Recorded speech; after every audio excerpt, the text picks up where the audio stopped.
Today, we're really getting into a book that's definitely sparked conversation. Mike Lofgren's The Deep State, The Fall of the Constitution and the Rise of a Shadow Government. Our mission really is to pull out the core insights for you, kind of a shortcut to understanding his main points. What's really interesting is Lofgren's background. He wasn't just observing from outside. 16 years, right? As a senior analyst, House and Senate budget committees, that gives him a pretty unique viewpoint. So the big question we're tackling is, what exactly is this deep state Lofgren talks about? How does he argue it actually operates?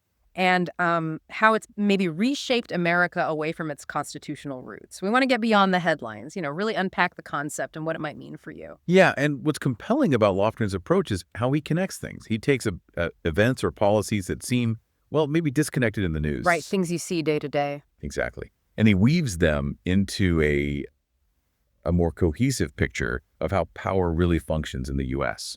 It's a way of thinking that encourages you to look deeper, to question the underlying structures. Okay, let's dive into that central idea then. When Lofgren uses the term deep state, what's he actually defining? What is it? And maybe, just as important, what isn't it, according to him? Okay, so he defines it as a hybrid association.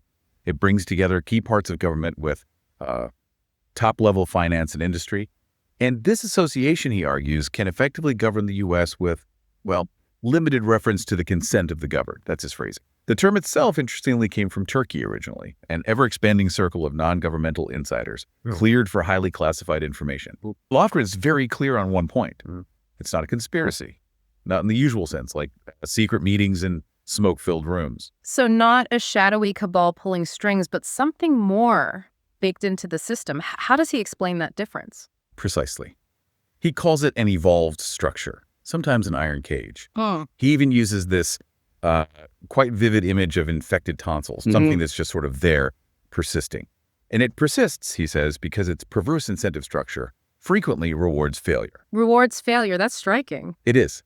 The idea is that the system itself keeps going, almost regardless of outcomes or who's officially in charge. And its main parts. He lists the military-industrial complex, naturally, Wall Street, and also, interestingly, Silicon Valley. What holds it together? He argues it's a web of money, mutual goals, and careerism. Silicon Valley's inclusion is definitely something we should maybe circle back to. But that idea of perverse incentives. Yeah. Wow. Can you give us a sense of the scale? How big is this deep state apparatus he's describing? Well, he cites this one statistic that's pretty mind-blowing. 854,000. That's the number of contract personnel with top secret clearances. 854,000. Yeah. And get this. That number is bigger than the number of cleared civilian government employees. Wow. And around 70%, 70, of the intelligence community's budget goes to these contractors. So a huge chunk of what you might think of as core government work is actually done by what he calls private enterprise. It's completely woven into how the deep state operates. That scale is just hard to grasp. More contractors than government employees with clearance. What does that immediately suggest about things like, say, oversight? Accountability. Well, it certainly makes it more diffuse, doesn't it? Harder to pin down responsibility. And it embeds these private financial interests right at the heart of the government's most secret operations. Which leads us nicely into Lofgren's concept of Beltway land.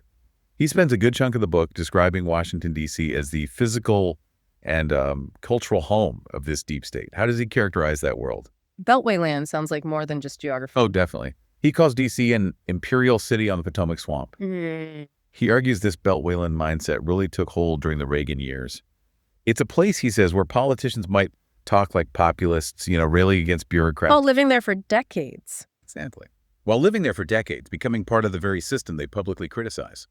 He describes this city changing from sort of a southern provincial town into this burgeoning metropolis. But what does it produce? He says, little else than politics as blood sport and a governing elite intent on conducting perpetual and lucrative wars. So the growth isn't just government jobs, it's this whole constellation, the metastasizing spread, he calls it, of contractors, lobbyists, media, think tanks, all feeding off the government. It sounds like a permanent culture, almost separate from the rest of the country and immune to election swings. He uses his own neighborhood as an example, right? He does, yeah. Fort Hunt, Virginia, just south of Alexandria. He sees it as a sort of microcosm. He points out the irony that the despised federal government, as he puts it, is actually what supports these stable, often affluent two-parent households. You see these McMansions, he notes, and many of the people living there rely, directly or indirectly, on this government-centered economy. So it's a whole self-perpetuating economic system tied to government spending.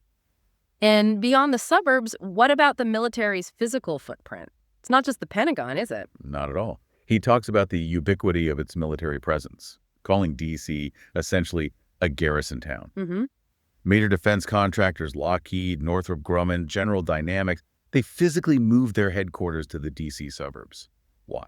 To be closer to the political action. Closer to the money and decisions. Right. And Lofgren adds this detail. Congress actually allowed these massive merged defense companies to expense millions in merger costs on their government contracts. Wait, so taxpayers essentially paid for these companies to merge? That's what he argues, yeah. Taxpayers footing the bill for corporate consolidation within the defense sector. That's incredible. And the war on terror presumably fueled this even more, this physical expansion. Absolutely. It led to a kind of real estate frenzy.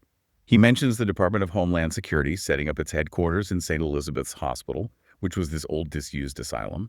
The project ended up being, $1 billion over budget and 10 years late. For Lofgren, this symbolizes the mania for physical proximity to the decision makers, to the money, often leading to huge costs and, frankly, inefficiency.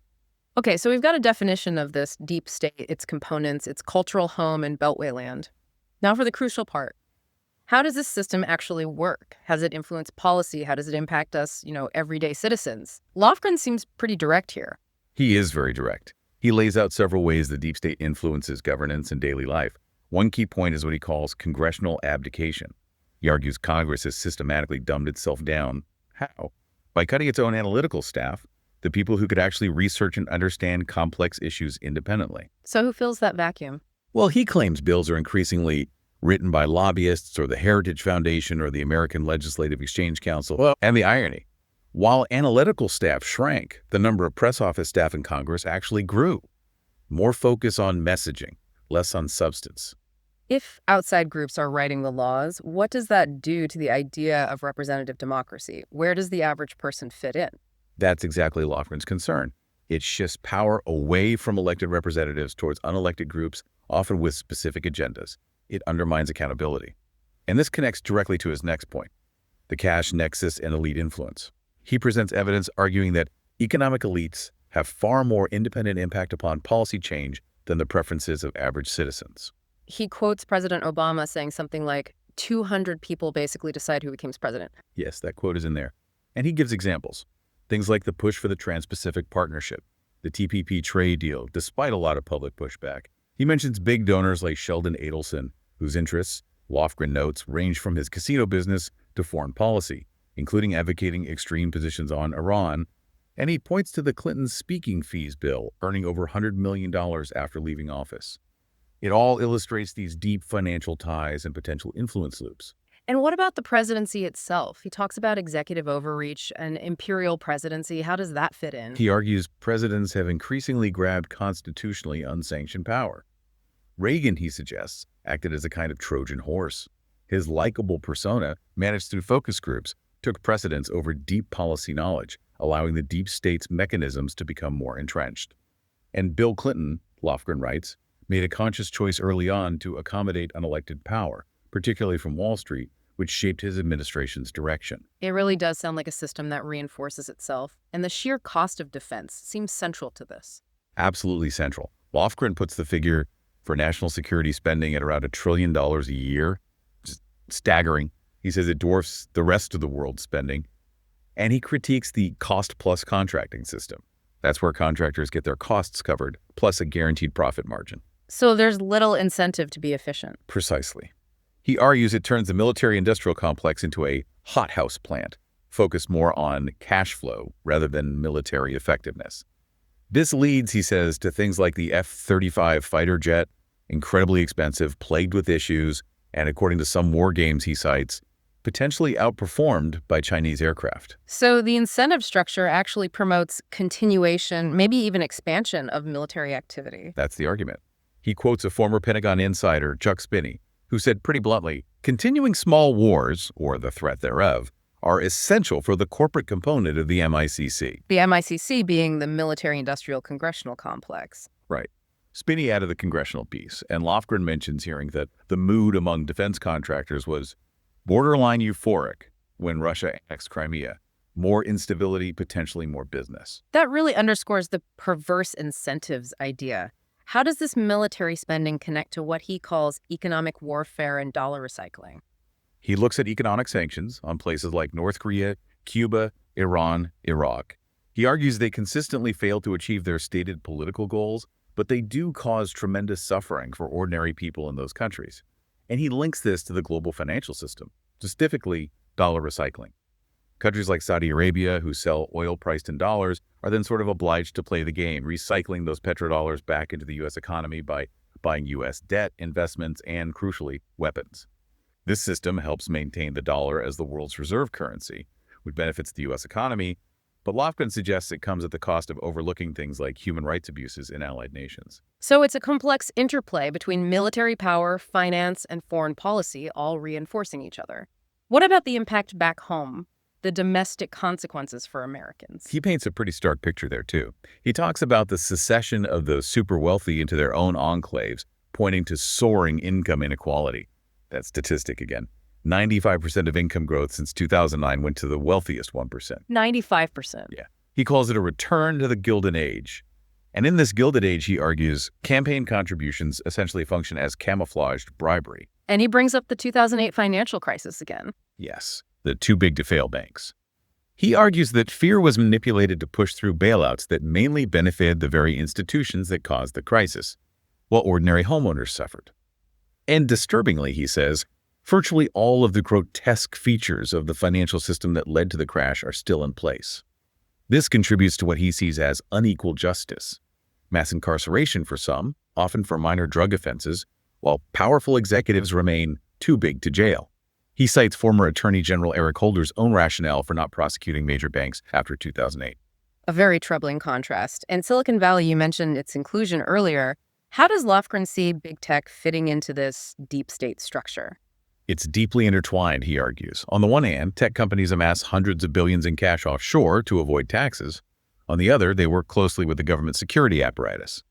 He points to Peter Thiel's company, Palantir, which was initially funded by the CIA's venture capital arm.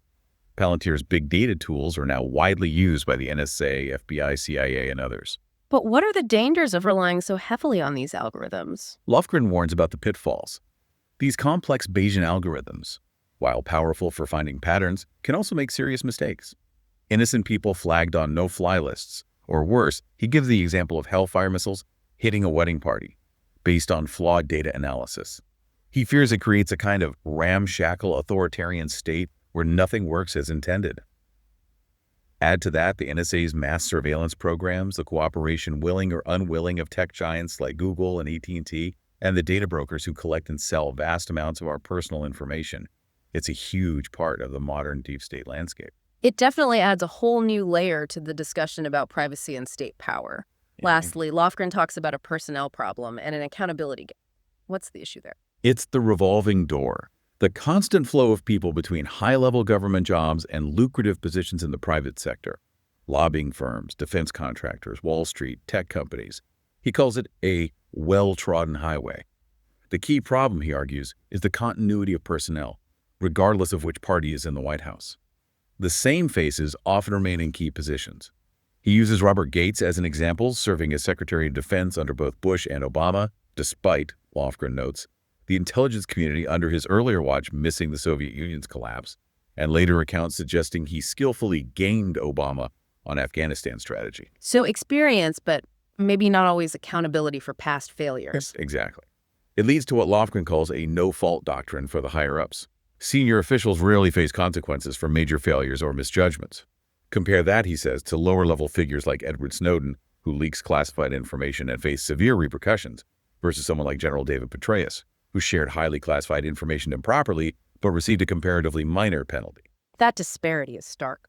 So wrapping this up, Lofgren's book paints a picture of this entrenched system where powerful interests seem locked into certain policies, often rewarding failure and avoiding accountability. What's the ultimate takeaway for us, the listener? Where does he see this leading for America? Well,